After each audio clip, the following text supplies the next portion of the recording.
سلامونه دوستانو، ستړي مسئ. الله دې وکړي چې جوړ او روغ اوسئ. دوستانو، زموږ کوم یو لیکچرونه چې روان دي هغه ټول ساختماني موادو کې دي. نن 5م لیکچر ده، اوبه دي یا واټر. تر دې درس د شروع څخه وړاندې که چېرې تاسو زموږ چینل نه وي سبسکرایب کړی، درسره سبسکرایب کړئ تر څو نوې ویډیوګانې تاسو ته ورسیږي، کومې ویډیو چې اپلوډ شي. او موږ نور یو بل سیشن هم روان کړی ده د پروژې، عملي پروژې په اړوند د واټر سپلای پروژې دي، دغو په اړوند باندې عملي د ساحې لیکچرونه دي. په هغو کې تاسو ته ځانګړې پروژې تشریح کېږي او د پروژې کړنلارې دي دا مکمل په واضح ډول تاسو تشریح کېږي. کوشش وکړئ چې ټول لیکچرونه در سره اټینډ کړئ او چینل ته سره سبسکرایب کړئ. راځو دوستانو، اوبو تشریح کوو. اوبه چې دي دا هم ساختماني مواد دي، یعنې ساختماني مواد له ډلې څخه دي، ځکه په ساختمان کې استعمالیږي. اوبه د الله تعالی له بېشمار نعمتونو څخه یو نعمت دی چې د الله تعالی بېشماره نعمتونه دي چې موږ ته یې راکړي دي. اوبه یې د هغوی څخه یو ځانګړی او بهترین نعمت دی چې د انسان د ژوند د بقا په خاطر باندې الله تعالی په پیمانه باندې پیدا کړي. په ساختمانونو کې له اوبو څخه استفاده کېږي، په روزمره ژوند کې هم استعمالیږي، خو سیشن د ساختمان روان دی. ساختماني مواد نه موږ ساختماني مواد له ډلې نه له نظره اوبو سره اوبو باندې خبرې کوو. د ځمکې په سر باندې هر ژوندي موجود ته په خپله پیمانه او په خپله اندازه باندې چې څومره په نصیب کې وي او څومره د ورځې الله ورته لیکلي وي هماغومره اندازه ورته رسیږي. داسې هېوادونه شته چې هغوی د اوبو له قلت سره مخ دي او موږ هم باید چې دې باندې فکر وکړو، په استعمال بې ځایه استعمال څخه ډډه وکړو. اوبو څخه د ژوند په ټولو برخو کې استفاده کېږي، یعنې ژوند ټول په اوبو باندې ولاړ دی. د هغې ډلې څخه یې د په څښلو کې دي. ساده اوبه مو څښو، ساده اوبو سره نور مواد یو ځای کوو، شربتونه جوړوو. شربتونه بغیر له اوبو نه جوړېږي، یعنې هر شي کې اوبه موجودې دي. د حاصلاتو لپاره یعنې د ځمکې د خړوبولو لپاره له اوبو څخه استفاده مو کوو، کرکیله ورباندې کوو دغه نباتاتو د خړوبولو په خاطر باندې. په ساختماني کارونو کې د اوبو څخه په پریمانه اندازه باندې استفاده کېږي چې دلته موږ د ساختمان له نظره په اوبو باندې خبرې کوو او را روان وختونو کې به دا انشاءالله نور هم واضح شي. په صنعت کې ترنه استفاده کوو او داسې نور ډېرې لارې د کشتیو چلولو په خاطر موږ د اوبو څخه استفاده کوو. یو اقتصادي لارو څخه یو لاره په اوبو کې د کشتیو چلول دي او دغه اوس په واسطه باندې د موادو انتقال ده. اوبو راځو د ساختمان له نظره یا ساختماني اوبو موږ دلته اوس ترې بحث کوو. اوبو څخه هم نور ځایونو کې په ساختمان کې استفاده کېږي. دا اوبو هم د نورو ساختماني عناصرو په څېر زیات استعمالیږي په ساختمان کې، یعنې په ساختمان کې چې استفاده کېږي په زیات پیمانه باندې اوبه وي، ځکه ساختمان په هر مرحله کې د اوبو څخه استفاده کېږي او بغیر د اوبو نه ساختماني چارې مخته نه ځي. د ساختمان لپاره پاکې اوبه مؤثرې دي، لکه څنګه چې د انسان لپاره پاکې اوبه لازمي دي او د انسان صحت ورباندې روغ پاتې کېږي. کیمیاوي مواد ورکې شامل نه وي په اوبو کې، داسې پاکې اوبه وي. نور کومه خړه وي د خاورو، نور بکټریاوي وي په اوبو کې، دا د انسان لپاره مضر دي. همدارنګه د ساختماني چارو لپاره هم دا تاوان رسوي. سیمنټ په هغه اندازه چې دوی جوش وکړي بیا جوش نه کوي ورکې، ځکه نور کیمیاوي مواد په اوبو کې شامل وي. د هغې له وجې نه اوبو سیمنټ خپل کوم جوش نه پوره کوي، په کمه اندازه باندې جوش کوي او ممکن نور مشکلات ورته ورسوي. په ساختمان کې اوبه په ډیرو پړاوونو کې استعمالیږي. د هغو پړاوونو څخه د کانکریټو په جوړولو کې په پیمانه باندې استعمالیږي. په خښتو کې کله چې د خامې خښتې جوړیږي په پیړونو کې په پټو کې د خښتې لپاره د خاورې لمدولو کې له اوبو څخه استفاده کېږي. بیا هغې ساحې نه را انتقالېږي، بډۍ کې پخېږي، د هغې نه بازار ته عرضه کېږي. په بازار کې کله چې په ساختمان کې بیا استعمالیږي، بیا خښته دومره تر کېږي چې په مکمل ډول باندې لمده شي. ځکه د خپل خښتې په لیکچر کې به رام سي، هلته به یې واضح کوو.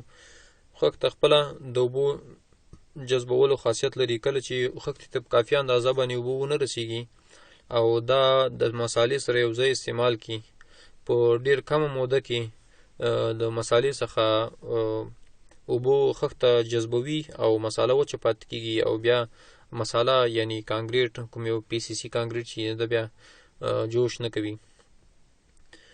په طرایي کې ترنه استفاده کېږي. تاسو ته په نور لیکچرونو کې ما ویلي، زه به تاسو د موضوعات دومره ساده واضح کوم لکه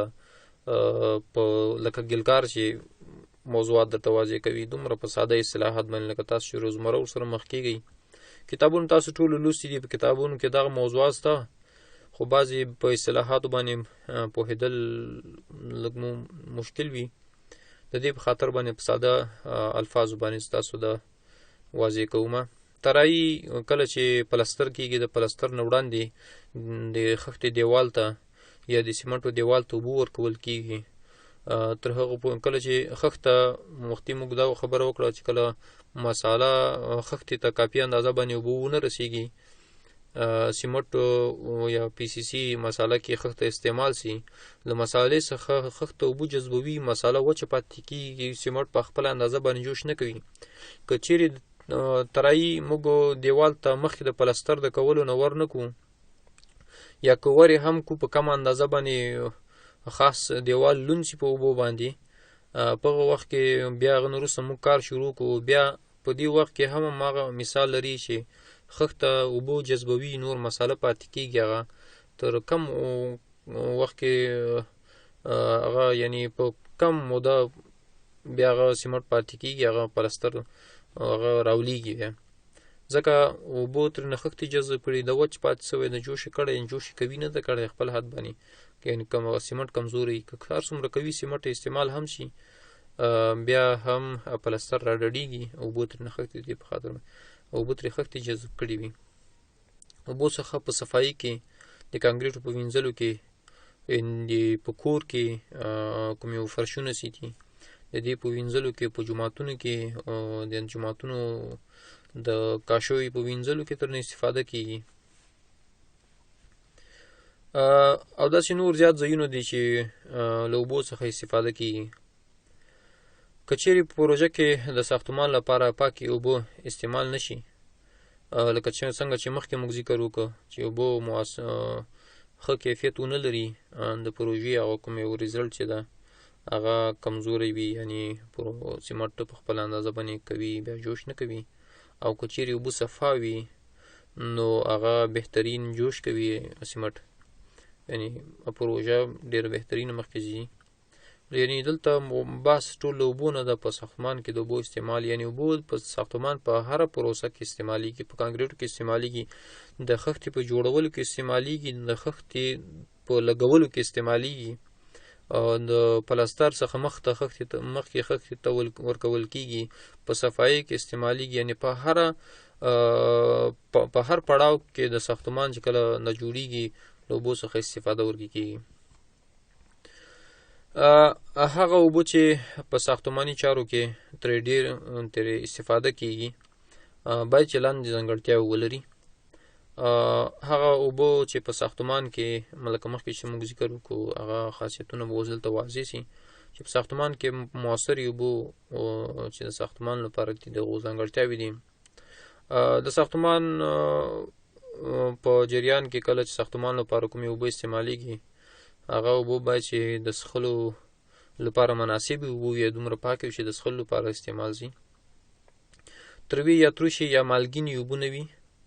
تروې یا تروشې یا مالګینې ټوله یو معنی لري. بعضې اصطلاحات په یوه ژبه کې په بله ژبه کې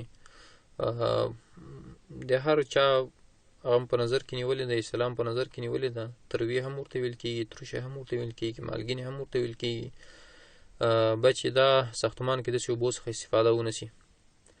اوبو باید چې رنګ نه وي تغییر کړی، خپل طبي حالت ولري. یعنی لکه څنګه چې اوبو روڼې وي همغه اندازه باندې روڼې اوبه واوسي. که چېرې تاسو وګورئ د ژمي په موسم کې له کابل نه چې کومې اوبه راوځي ماهیپر طرف ته، یا د ماهیپر کوم یو ډیم چې د دې اوبه تاسو وګورئ، دا ډېر بې کیفیته اوبه دي. خالي دومره ده چې د برق تولید په خاطر ترې نه استفاده کېږي، نور په ساختمان کې ترې استفاده د پروژې یعنی په پروژه کې غیر مناسبې اوبه استعمالول دي. یعنی په پروژه کې ترې استفاده مناسبه نه ده. اوبه باید صافې او روڼې واوسي، رڼې وي اوبه. خځلې نه وي ورکې، واښه نه وي ورکې، د نباتاتو پاڼې نه وي ورکې، او نور داسې کوم یو عضوي مواد وي یعنی چې په اوبو کې اچول شوي وي، اوبو ورباندې چټلې شوي وي، یا ویسټ واټر وي. د اوبو څخه باید په ساختمان په جوړولو کې استفاده ونه شي. استعمال شوي اوبو باید ونه اوسي، یعنی په یو شي لپاره ترې استفاده شوي وي، تودوري د استعمال شوي اوبو څخه استفاده کوي. که چېرې داسې استعمال شوي وي، خښته طرایي شوله په یو ډرم کې، لوی ډرم کې، هغه اوبو دوري ته بیا کولی شي نورې خښتې ورکې واچوي. دلته ممانعت نشته، دلته د خښتې ترکول دي، ځکه هغه خپله د خښتې کوم یو ذرات چې دي دلته موږ په هغه اوبو په مساله کې نه ګډو. یعنې دلته مقصود نه د سیمنټو د جوش د کمیدو په خاطر موږ باید چې د کمیدو د مخنیوي په خاطر باندې موږ د پاکو اوبو څخه استفاده کوو، چټلې اوبه موږ نه استعمالوو. صابون باید چې اوبو کې موجود نه اوسي، یا داسې اوبه وي چې له یوې ساحې نه راغلي وي، که هغه کې لاس ووهي هغه زږ وکړي، د اوبو زږ وکړي، یعنې که دا په هر لحاظ باندې وي، د تشنابونو اوبه راوتې وي، نورو هغه څخه اوبو سره ویې شوي وي، له هغه څخه استفاده نامناسبه ده. بد بوی باید چې اوبه ونه لري وي، صفا سوتره وي، خپل بې بویې وي، اوبه بوی نه لري، بې بویې وي، داسې نه چې نورې عضوي مواد ورکې تل شوي وي، د هغو له وجې نه اوبه خرابې شوي وي. د خړو او خاورو څخه پاکې وي، یعنې کومې د سیلاب اوبه چې فرض کړه له دې څخه دا خړ لري، دې نه باید چې خړې او خاورې په هغه کې موجودې نه وي. خاوره او خړه یعنې وړ ذرات چې کله په اوبو کې منحل وي او راسي په یو ساحه کې اوبو ډنډ سي او لاندې تل ته چې ذرات کېني، دې ته خړ ویل کېږي. او خاوره عموما هم د خړه هم خاوره ده وکې. کله چې یو پروژه باندې کار کېږي، د پروژې بودیجې ته باید چې وکتل شي، د هغې حجم او امکاناتو ته په کتو باید کوشش وشي د سیارو ټانکرونو په واسطه باندې اوبه راوړل شي. د دې په ځای چې بې کیفیته اوبه استعمال کړي، نورې اوبه ساحه کې نه وي. کوشش باید چې وشي که تقاضا بودیجې امکاناتو بودیجه زیاته وه، بیا باید چې سیاره ټانکرو په واسطه باندې اوبه را انتقال شي. دا مؤثر دي ځکه پاکې د څښلو لپاره هم د هغه نه استفاده کېږي، او په هغه کې هم باید چې ترې استفاده وشي په پروژه کې. که چېرې اوبه خړه یا خټې ولري، نو د دې ډول اوبو پاکول ضروري دي. که چېرې اوبه لکه د سیلاب اوبو نور امکانات د اوبو نشته، یو باران شوی ده په یو ساحه کې ډنډ ولاړ ده، اوبه نورې لري، همدغه اوبو نه غواړي استفاده وکړي، په اولو وختونو کې خړې وي، دا اوبه باید چې پاکې شي. د پاکولو کومه لاره چې دا اوبه باید چې په یو ساحه کې په کوم ځای کې چې ولاړ دي هاوس کې همدلته پرېښودل شي د 2 ورځې لپاره، چې کله دغه واړه ذرات خړې بیخته کېناستله خاورې، د هغې نه وروسته باید چې د ډنډ اوبو څخه یا پاک اوبو څخه همدغه اوبه چې کومې دي سر ته له خړې لاندې کېناستې، د نور پاس اوبه پاکې دي، د دې څخه استفاده وشي. کوښښ باید وشي چې د سطحي اوبو څخه استفاده وشي، یعنې ګراوند واټر څخه استفاده په پروژه کې ونشي. دې په خاطر باندې د ګراوند واټر داسې اوبه دي چې هغه مخ په کمېدو دي او بیرته د ریچارج امکانات یې بیخي کم دي په افغانستان کې. اوس هڅې روانې دي. کوشش باید چې د سطحي اوبو څخه د نیر د اوبو څخه یا د چینې د اوبو څخه داسې اوبو څخه استفاده وشي چې هغه ځکه دا سطحي اوبو اقتصادي هم راځي ورباندې او لاندې ځمکې لاندې کومې اوبه چې دي د غیر اقتصادي راځي او په زیاته پیمانه باندې استعمالیږي د ځمکې لاندې اوبو، نو ګراوند واټر ته تاوان رسوي. دوستانو اوبو نور چې دا اوبو په کمېدو دي بې ضرورته یې مه مصرفوئ. تاسو چپ طرف ته کوم ماشوم چې وینئ دا د افریقا ماشوم د باران د اورېدو له امله دومره خوشحاله ځکه په هغه ساحه کې په افریقا کې اوبو خلک د اوبو له قلت سره په زیاته پیمانه باندې مخ دي، یعنې بیخي هلته اوبو صفا اوبه نشته. بل عکس کوم ټانکر چې سیاره ټانکر ما تاسو وښودو په وړاندې مثال کې د پروژې لپاره د ټانکر په واسطه باندې اوبه را انتقالول، هغه سیاره ټانکر هغه دا ده. په کابل کې اوبو د ځمکو کومې اوبه چې دي هغه قطع شوي دي، ریچارج یې نشته، نفوذ زیاته ورباندې، بیرته اوبو ځمکې تغذیه نشته، نو خلک د اوبو د مشکلاتو سره مخ دي. ولې چې په اولو وختونو کې د اوبو څخه په مؤثره توګه استفاده نه ده کړې او اوس د اوبو له کموالي سره مخ دي او ځمکې اوبو مخ په کمېدو دي. دوستانو دغه نننۍ زموږ موضوع د اوبو په اړوند باندې. نور موضوعات هم را روان دي چې هغه هم کور کوو. ساختماني مواد تر اوسه پورې دوام لري. که چیرې بیا هم تاسو زموږ چینل نه وي سبسکرایب کړ درسره سبسکرایب کړئ، د بیل یا ګنګړي بټن درسره ووهئ تر څو نوي اپلوډ شوي ویډیو تاسو ته په وخت باندې ورسیږي او نوټیفیکیشن درته ورسیږي او تاسو هغه ویډیو وګورئ. لایک ورته ورکړئ، پوښتنه لري کمنټ کې پوښتنه وکړئ. نور مو وخت نه نیسم، الله مو څه ښه وخت ولرئ.